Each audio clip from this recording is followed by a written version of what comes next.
was it that inspired you to become a chef? A very simple approach, actually, to be honest. I was washing pots in my local hotel on the weekends to earn extra money, as you do on the weekends when you're a teenager. And I was asked to help out during the summer holidays making, desserts and sandwiches and things like that.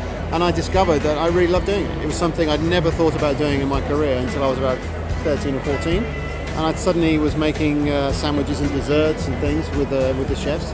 And I loved it. I absolutely loved it. So I decided to put myself through college, and then hence I found out my parents helped me find out about what college to go to, and the rest is history. Tell us a bit more about your time at Northampton College and how that helped you in your career.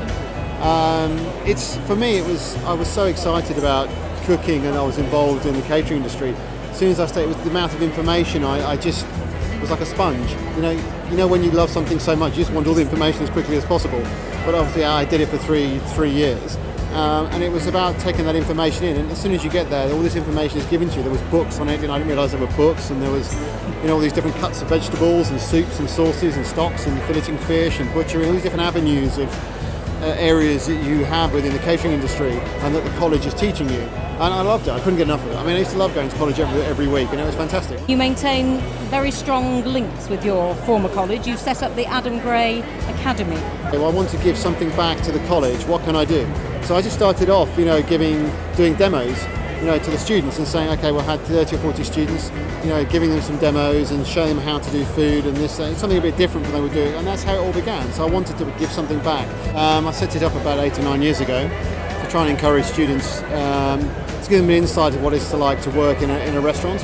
Sometimes very difficult for them to understand the route they want to take in life, whether they want what type of restaurant. For me, it was just to give them the opportunity to work in a Michelin-starred restaurant and see whether it's something they really wanted to do. Because everybody wants to do something. Catering has so many different outlets. Whether it's high-end cooking, Michelin star, whether it's a bistro, whether it's a pub dining or something like that. It's just giving them an insight and actually experience it for 1 or 2 weeks, whatever they wanted to do, and see how they felt about it. And we've had over 40 to 50 students come through. What was it like getting an AoC Gold? It was amazing. I never thought that going to college and having a career I would achieve or gain an award like that. I was very, very proud and very humbled by the whole thing, really, to be honest. And I went to the House of Commons, which I've never been to before, which was an experience, and I picked this award up, this amazing award that I didn't even think I'd been nominated for, because it's quite surprising. You get the email or the letter and you're told that you've been nominated for this award, and you just think, how have I done this?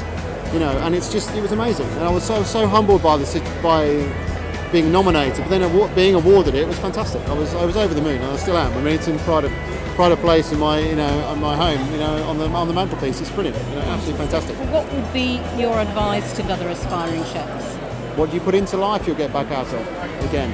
So I'm a firm believer in that, and Viktorija and the other young students that are aspiring, just keep going, and you will get there in the end.